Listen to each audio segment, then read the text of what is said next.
साथियों, यदि आप हिंदी साहित्य के छात्र हैं तो आप बिल्कुल सही जगह हैं और बीपीएससी टीआरई 4.0 देना चाह रहे हैं, हिंदी साहित्य से देना चाह रहे हैं तो 100% आप ये मान के चलिए कि आप अ, अब ऐसा जगह आ चुके हैं जहाँ से आप यदि हमारे अनुसार पढ़ेंगे तो आप सेलेक्ट होकर के ही जाएंगे और लोग सेलेक्ट हो रहे हैं मेरे अनुसार कहे अनुसार पढ़ाई करने के बाद।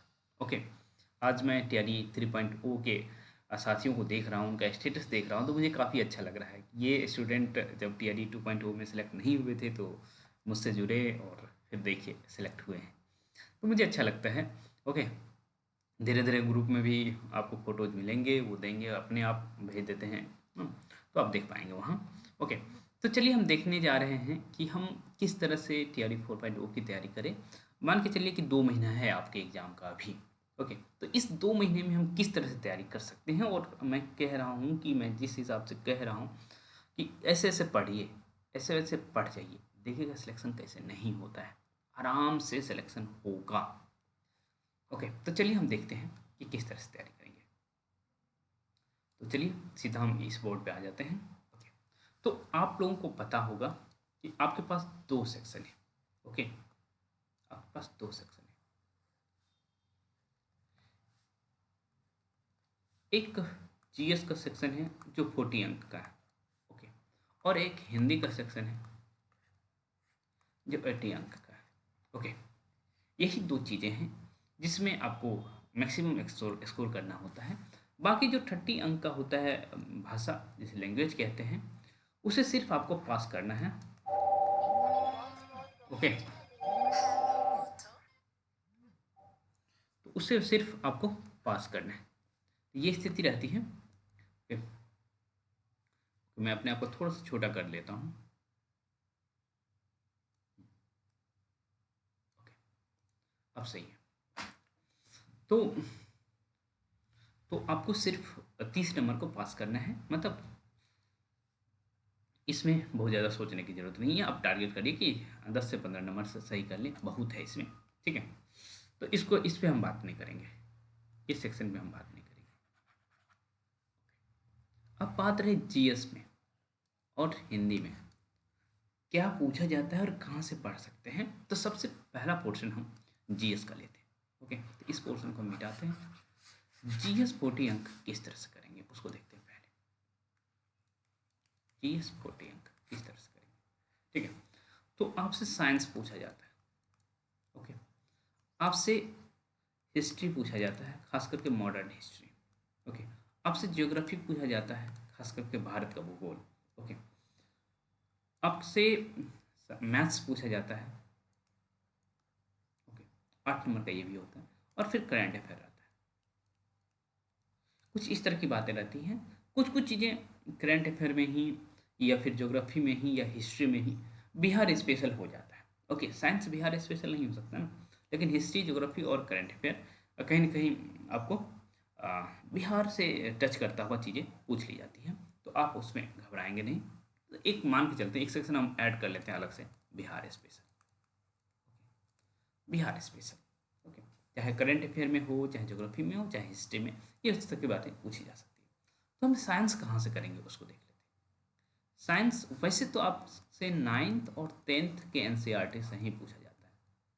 सिर्फ और सिर्फ 9th और 10th के एनसीईआरटी को आप पढ़ लेंगे तो काम हो जाएगा। लेकिन मैं अपने प्रीमियम बैच में क्लास 8 का भी एनसीईआरटी पढ़ा रहा हूँ।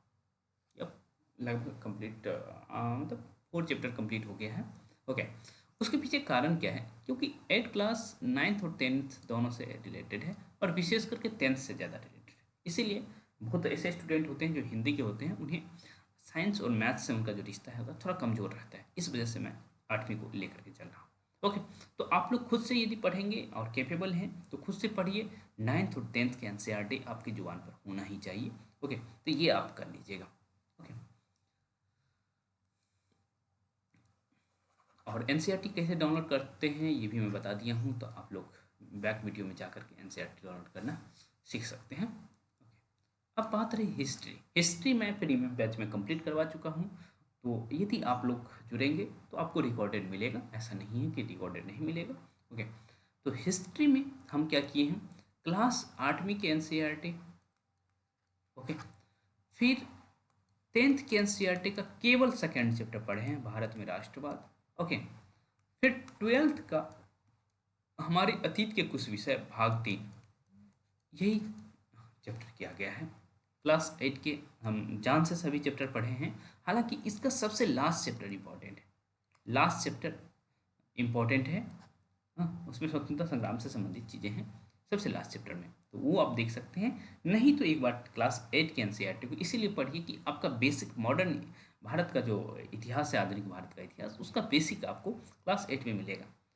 10th का सेकंड चैप्टर ही इम्पोर्टेंट है, ये काफ़ी लंबा चैप्टर है और इसमें गांधी को फोकस में रख करके यह चैप्टर लिखा गया है। उसके बाद क्लास 12th भाग 3, मैंने कहा हमारे अतीत के कुछ विषय, इसमें भी स्वतंत्रता आंदोलन की बातचीत की गई है। पहला चैप्टर आप चाहें तो छोड़ सकते हैं, ओके। बाकी चैप्टर दूसरा, तीसरा और चौथा, 3 चैप्टर ही हैं, आई थिंक 2, 3, 4, ये 3 चैप्टर पढ़ लीजिए। इतना कर लेंगे ना तो आपका काम हो जाएगा, ओके। अभी हम पढ़ने की बात कर रहे हैं, अब प्रैक्टिस कहाँ से करेंगे वो भी बताने वाले हैं। प्रैक्टिस कहाँ से करेंगे वो भी बताने वाले हैं। चलिए, तो इसको मिटा देते हैं। थोड़ा सा वीडियो लंबा हो सकता है, तो आप लोग एडजस्ट करेंगे, है ना। तो क्योंकि चीज़ें आप जब सीखने आए हैं तो उस तरह से करिए। आपका हिस्ट्री हो गया। ज्योग्राफी में हम क्या करेंगे, अभी हम ज्योग्राफी नहीं किए हैं, ज्योग्राफी हम शुरू करेंगे बाद में, अभी शुरू नहीं किए हैं, ओके। तो ज्योग्राफी में हम पहले तो 9th और 10th का ज्योग्राफी पढ़ेंगे ही पढ़ेंगे। 9th और 10th का ज्योग्राफी हम पढ़ेंगे, एनसीईआरटी की बात कर रहा हूँ, ओके। उसके बाद क्लास 11th का बस एक पार्ट पढ़ेंगे, हाँ, भारत का भौतिक पर्यावरण नाम से जो है वो हम जरूर पढ़ेंगे। इंडियन फिजिकल ज्योग्राफी इस तरह का चैप्टर है, आप यदि इंग्लिश में पढ़ना चाह रहे हैं तो वो क्लास 11th का वो खंड हम जरूर पढ़ने वाले हैं। तो आप लोग 9th 10th का ज्योग्राफी पढ़ लीजिएगा और क्लास 11th का आप जरूर पढ़िएगा, आपका काम हो जाएगा, इतना ही सही काम हो जाएगा, अधिक करने की जरूरत नहीं है। मैथ्स में चाहे आप हिंदी के छात्र हैं तो आपका बेसिक कई बार कमज़ोर रहता है मैथ्स का, तो पहले मैं प्रीमियम बैच में बेसिक करवाया हूँ या करवा रहा हूँ पहले, लेकिन अब बेसिक से थोड़ा सा हम 9th चैप्टर पे पहुँच गए हैं। तो जो प्रश्न आपको एग्जाम में आता है वो प्रश्न आप करवाना शुरू कर दिए हैं। समय दूरी चाल सेक्शन चल रहा है अभी, ओके। तो आप लोग कहाँ से करेंगे, तो एक तो मैं बेसिक के लिए अपने स्टूडेंट्स को उपहार नवोदय का गाइड जो होता है 6 में एडमिशन के लिए वो करवा रहा हूँ पहले। उसके बाद आप चाहें तो 6 से 10th तक का एनसीईआरटी करेंगे। उसमें क्या करेंगे, जो स्टेटिक्स पोर्शन है उसको आप छोड़ सकते हैं, ओके। बाकी बीज गणित हो गया, अंक गणित हो गया और क्षेत्रमिति हो गया, ये सेक्शन पे आप फोकस रखेंगे तो आपका काम हो जाएगा। यदि आप इस तरह से नहीं करना चाह रहे हैं तो आप एसएससी की एग्ज़ाम की जो तैयारी करते हैं उसका 4-5 चैप्टर अच्छे से कर लीजिए, चाहे प्रतिशत का हो गया, चाहे लाभ हानि का हो गया, चाहे साधारण ब्याज का हो गया, चाहे चक्रवृद्धि ब्याज का हो गया, हाँ, चाहे अंक गणित का और भी कुछ पोर्शन आप कर सकते हैं, जैसे समय दूरी चाल हो गया या फिर समय और काम हो गया, ये सारे चैप्टर आप कर सकते हैं अंक गणित के। ऐसे ही क्षेत्रमिति के जो है घन घनाभ से संबंधित हो गया, आयत वर्ग से संबंधित जो भी प्रश्न बनते हैं, हाँ, वृत्त से संबंधित प्रश्न बन सकते हैं, तो वो सभी कर लेंगे। ऐसे ही बीजगणित के भी करेंगे, ओके। तो या तो इसका सहारा लीजिए या फिर आप एसएससी या फिर रेलवे जो भी एग्जाम होता है जनरल कंपटीशन का, उसका एक मैथ्स कर लगा लीजिए, आपका काम हो जाएगा। अब देखिए, ये पोर्शन हो गया, सभी का प्रैक्टिस कहाँ से करेंगे वो मैं बताने वाला हूँ, तो आप घबराइए नहीं, ओके। मैथ्स हो गया। अब बात रही करंट अफेयर का। करंट अफेयर का हम प्रतिदिन, जो हमारे प्रीमियम और टेस्ट से जुड़े छात्र हैं, कुछ छात्र ऐसे हैं जो सिर्फ टेस्ट से जुड़े हैं, हमसे टेस्ट के लिए जुड़े हैं, और बहुत सारे छात्र ऐसे हैं जो हमसे पढ़ते हैं, ओके। तो उन्हें शाम को लगभग 6 बजे की लिंक भेज देता हूँ, उससे वो कंप्लीट करते हैं और मुझे लगता है वो सफिशेंट है। लेकिन हम जान से हिंदी के छात्रों को कहते हैं दैनिक जागरण में पढ़िए। इसके पीछे कारण ये है कि कुछ प्रश्न आपका तैयार हो जाएगा, क्योंकि करंट अफेयर बहुत ब्रॉड है, ओके। तो इस वजह से आपको 2 सोर्स मैं फॉलो करवा रहा हूँ। और दैनिक जागरण पढ़ने से एक शब्दों का उच्चारण कैसे हो, हाँ, उसकी मात्रा, किस किस मात्रा का प्रयोग होना चाहिए वो देख रहे होते हैं, और साथ ही साथ आप गद्यांश की भी तैयारी कर रहे होते हैं, तो आप दैनिक जागरण जरूर पढ़िए। ये सारी बातें तो हुई पढ़ने की। बिहार स्पेशल कहाँ से पढ़ेंगे, तो बिहार स्पेशल पढ़ने के लिए मुझे लगता है कि एसपीडी काफ़ी है आप लोगों के लेवल से, तो आप एक एसपीडी का करंट अफेयर आता है, तो वहाँ आपको बिहार स्पेशल भी मिल जाएगा और साथ ही बिहार से संबंधित करंट अफेयर भी मिल जाएगा। दोनों काम एक साथ हो जाएगा, तो आप एसपीडी का ले सकते हैं या फिर आपको जो सही लगे वो कर सकते हैं बिहार स्पेशल के लिए। ओके, तो ये जो 40 नंबर का है, तो मैं कहूँगा कि आपका जो फोकस है ना, मैथ्स और साइंस पे भी अधिक होना चाहिए। इसके पीछे कारण क्या है, यदि आप यहाँ 8 और यहाँ 8 नंबर का लीड ले लेते हैं, तो किसी भी हिंदी के छात्र से आप आगे जा सकते हैं। मैं कह रहा हूँ किसी भी, क्योंकि 16 अंक, क्योंकि हिंदी वाले पोर्शन में बहुत सारे छात्र सही कर लेते हैं, लेकिन मैथ्स और साइंस पोर्शन में वे लोग तुक्का के सहारे रहते हैं। तो आप लोग को मैं जो बता दिया कि जहाँ से पढ़ना है, जहाँ से करना है वो करके जाइए, आपका काम आराम से हो जाएगा। ओके, अब बात रही कि पीवाईक्यू या फिर तैयारी किस तरह से करेंगे। मतलब तैयारी तो पढ़ लिया आप, लेकिन प्रैक्टिस भी तो करनी होती है ना। तो प्रैक्टिस के लिए आपको मैं करवाता हूँ। हाँ, या तो घटना चक्र का ले लीजिए या फिर यूथ कंपटीशन का क्या ले लीजिए, तो बीपीएससी सीएससी वाला लीजिए। ओके, ये लीजिए। उसमें क्या है कि आपको, बाकी तो टीआरई वाला लीजिए ही, वो ठीक है, लीजिए ना लीजिए मुझे बहुत ज़्यादा फर्क नहीं पड़ेगा, लेकिन बीपीएससी सीएससी का लीजिए। 17th तक एग्जाम हुआ है, तो अपडेटेड वाला लीजिए, चाहे घटना चक्र का या यूथ कंपटीशन का, दोनों में से किसी का लीजिए। और जो जो आपको करना है, ठीक है, क्योंकि चैप्टर वाइज दिया गया है, चाहे ज्योग्राफी हो गया तो भारत का भौतिक पर्यावरण करके चैप्टर दे रखा है, या फिर साइंस हो गया तो आपको दे रखा है, मैथ्स हो गया उसको प्रैक्टिस करने के लिए है। करंट अफेयर की प्रैक्टिस आप नहीं करेंगे, करंट अफेयर की प्रैक्टिस के लिए मैं टेस्ट सीरीज जो दे रहा हूँ आप लोगों को, वो जरूर करिए। मुझे लगता है ये टेस्ट सीरीज से आपको जुड़ना चाहिए। मेरे टेस्ट सीरीज से प्रतिदिन आप करंट अफेयर या फिर एक सिलेबस आपको बताया जाता है जो आपके ही बिल्कुल एग्जाम के अनुसार डिजाइन किया गया है। ओके, उसी सिलेबस के आधार पर हम लोग पढ़ रहे हैं अभी भी। ओके, तो चाहे तो आप हमारा टेस्ट सीरीज ज्वाइन कर सकते हैं। मात्र मात्र 101 रुपये रखा गया है, जब तक एग्जाम होगा तब तक चलेगा ये, मात्र 1 से 1 में। ओके, तो टेस्ट सीरीज ज्वाइन कर सकते हैं आप। अब बात रही कि हम प्रैक्टिस कहाँ से करेंगे, वो मैंने आपको बता दिया। ओके, और साथ ही साथ आपके पास यदि हिंदी साहित्य के छात्र हैं तो आपको 9 सेट है अब बीपीएससी टीआरई का। ओके, बीपीएससी टीआरई का 9 सेट है। 1 में 3 एग्जाम हुआ था, 6 to 8 टीजीटी और पीजीटी, 2 में ऐसे ही, 3 में ऐसे ही, कुल मिला के 9 सेट है आपके पास, तो उसको भी कर सकते हैं प्रैक्टिस के लिए। तो ये सारी बातें रही प्रैक्टिस की बात। अब रही बात हम 80 अंक की तैयारी कैसे करेंगे। 80 अंक की तैयारी बहुत आसान है। जैसे हमने ये 40 अंक की तैयारी को देखा, इसमें अधिक किताबें हैं, लेकिन यह है कि किताबें बहुत पतली पतली है, तो आप लोग घबराएंगे नहीं। ओके, तो अब देख लेते हैं कि 80 अंक की तैयारी कहाँ से करेंगे और किस तरह से करेंगे। 3 किताबें पढ़नी है आपको। पहली पुस्तक है स्वस्ति पांडे वाली, पांडे। ओके, स्वस्ति पांडे वाली पुस्तक को आप जरूर अच्छे से कर लीजिएगा। अभी मैं प्रीमियम बैच में 67th पेज है उनका, वहाँ से शुरू करके छायावाद तक पढ़ा दिया हूँ। छायावाद शुरू कर दिया हूँ, पढ़ाई कंप्लीट नहीं हुआ है। ओके, तो ये है, तो आप लोग भी इसको कंप्लीट कर जाइए। ओके, स्वस्ति पांडे हिंदी साहित्य के इतिहास के लिए। ओके, हालांकि ऐसा नहीं कि 67 से पहले के पेज इंपॉर्टेंट नहीं है आपको, तो उसमें व्याकरण खंड है, भाषा खंड है, इस वजह से मैंने उसको रोका है। तो आप लोग जिस हिसाब से कर सकते हैं उसको जरूर करिएगा। स्वस्ति पांडे को आप अच्छे से पढ़ जाइए। ओके, उसके बाद आप व्याकरण में किसी एक पुस्तक को फॉलो करिए, और मैं वासुदेव नंदन को फॉलो करने के लिए कहता हूँ, तो आप वो जरूर ले लीजिएगा। ओके, वासुदेव नंदन को फॉलो करने के लिए इसलिए कहता हूँ क्योंकि आप बिहार का एग्जाम दे रहे हैं और बिहार में यह बुक काफ़ी प्रचलित है और एग्जामिनर यहाँ से प्रश्न उठाते हैं, तो आप वासुदेव नंदन को लेंगे। नहीं है तो चलिए लूसेंट है आपके पास, आदित्य पब्लिकेशन का है, जो भी आपके पास हो, ठीक है, तो आप वहाँ से कर सकते हैं। आदित्य पब्लिकेशन वाला आदित्य मैं नहीं।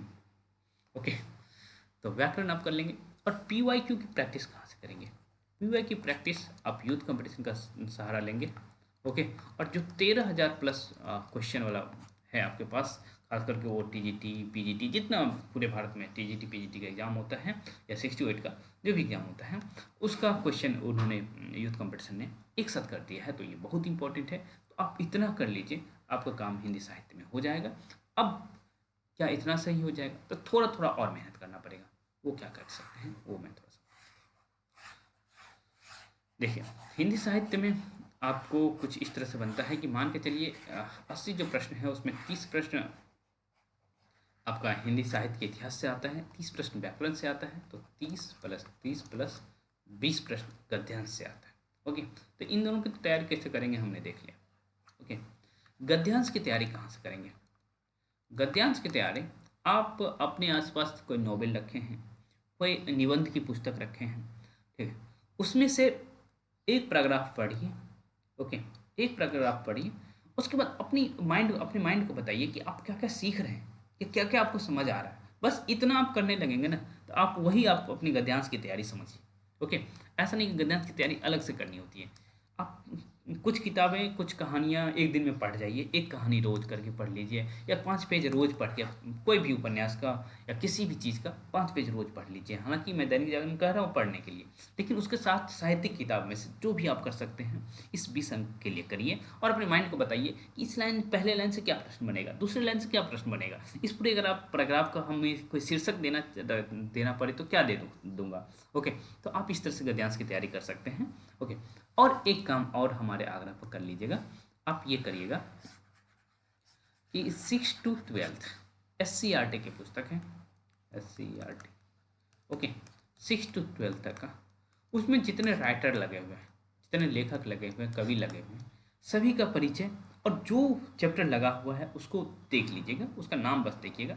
और साथ ही साथ आप ये देखिएगा कि सभी चैप्टर के बैक में व्याकरण भी है, तो उस खंड को चाहें तो आप कर सकते हैं, क्योंकि आप ये कहीं भी रिस्क मत लीजिए, कैसे भी रिस्क मत लीजिए। हमारे एक स्टूडेंट है जो TRE 3 में एक आध नंबर से रह गए हैं, वो मुझे सजेस्ट कर रहे थे कि अ, आप ये भी करवा सकते हैं कि जो SCERT या बिहार बोर्ड का जो एग्ज़ाम होता है उसमें इंटर लेवल पे जो प्रश्न पूछे जाता है PYQ, मतलब ऑब्जेक्टिव फॉर्म में, वो भी करवा सकते हैं। तो मुझे लगता है कि जब आप इधर इस तरह से कर लेंगे तो वो भी अपने आप कंप्लीट हो जाएगा, तो उसमें कोई इशू नहीं है। और इस बार आप ये मान के चलिए कि कितना भीड़ है, भीड़ कितनी है? भीड़ है 20,000, PGT में भीड़ है 20,000 लोगों की, ये PGT की भीड़ है। इसको लगभग दुगुना कर लीजिए, 40,000 TGT की भीड़ होगी, इसमें और 20,000 25,000 ऐड कर लीजिए, हाँ, 65,000 के आसपास 6 to 8 में भीड़ है। बहुत भीड़ है, क्योंकि 6 to 8 में DLED किए हुए स्टूडेंट पार्टिसिपेट करते हैं, तो कुछ इस तरह का सीक्वेंस है। तो आप समझ सकते हैं कि आपको कितनी मेहनत करने की ज़रूरत है। तो आप चाहें तो खुद से पढ़ सकते हैं, यदि नहीं पढ़ सकते तो मेरा प्रीमियम बैच भी ज्वाइन कर सकते हैं, मात्र 1100 का है। हाँ, इसमें पूरा सिलेबस कवर करवाया जा रहा है, तो आप वहाँ कर सकते हैं।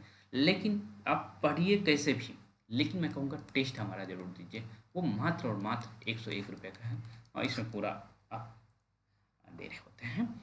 प्रतिदिन टेस्ट होता है और 120 अंकों का भी टेस्ट होता है, सप्ताह में एक दिन। तो आप ज़रूर जुड़िए हमसे। ओके, और चूँकि इतने स्टूडेंट्स को गाइड करता हूँ मैं, और साथ ही साथ मैं खुद 99.99% के साथ तैयार हूँ, तो आप समझ सकते हैं कि किस लेवल से मैं तैयारी करवाता हूँ।